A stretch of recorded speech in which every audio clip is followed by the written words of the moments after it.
Stephen, when did you first meet Bruce? Well, that goes back a long way. Around 65 or so. You're a New Jersey boy as well, eh? Yeah. I was born in Boston, but I grew up in New Jersey, yeah. So how did the two of you meet? Oh, we had local bands. You know, he was at a Freehold, which was a bit further west, and I was closer to the ocean. And there was a bit of a circuit that everybody played, you know, and you'd run into each other. And then we started running into each other in New York, which was odd at the time. You used to come into Greenwich Village, didn't you? Yeah, on the weekends. What, to see musicians? Or? Yeah, because New York was usually about a year or so ahead of New Jersey. You know.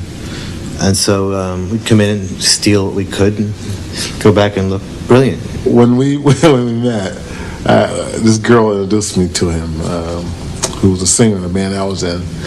And actually, she said, "Come on, he's playing down the street. We can go down here and meet him tonight." And so I went down there, a place called the Student Prince.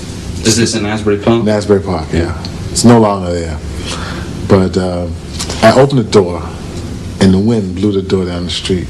It's a fact. He came in the club, and he just walked up to the stage, and he said, "Can I play?" And I said, "Sure," you know. Nobody was going to tell him no, you know. That's the story. You know. And he got up on stage and just knocked us out. I get the thrill right now thinking about it. You know, I feel it, inside me. You know, that first night, the magic of that moment. And when I saw this guy, you know, I knew that there was something special about him. You know, I knew that he had what it takes, quote. And it was what I was looking for, you know.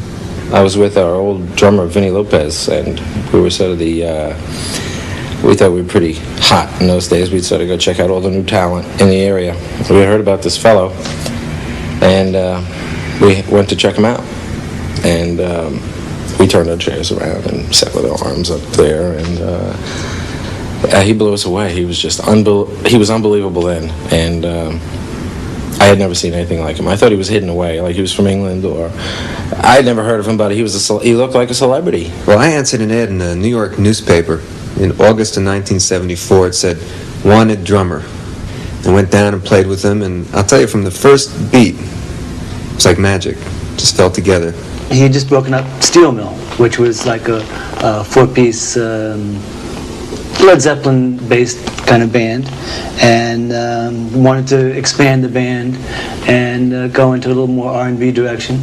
And at that point, they disbanded, and he wanted to start a new band.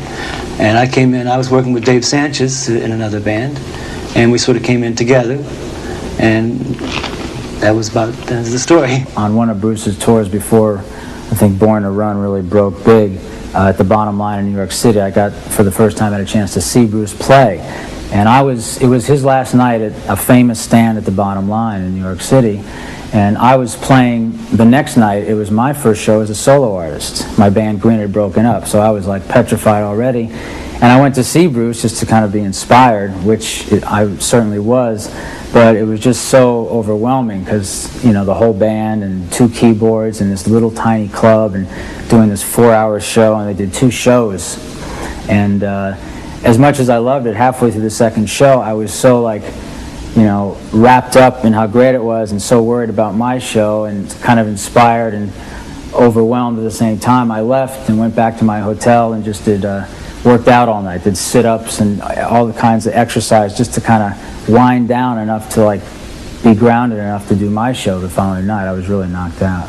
I had seen him at Max's Kansas City here in New York, where he was playing for a few nights, and it so happened that the people I was working with at that time, we were also playing the same club. We were alternating sets.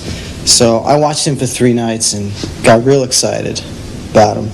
And of course I noticed he had a great piano player at the time, it was Davey. And I said, boy, this is a band I would just love to play with.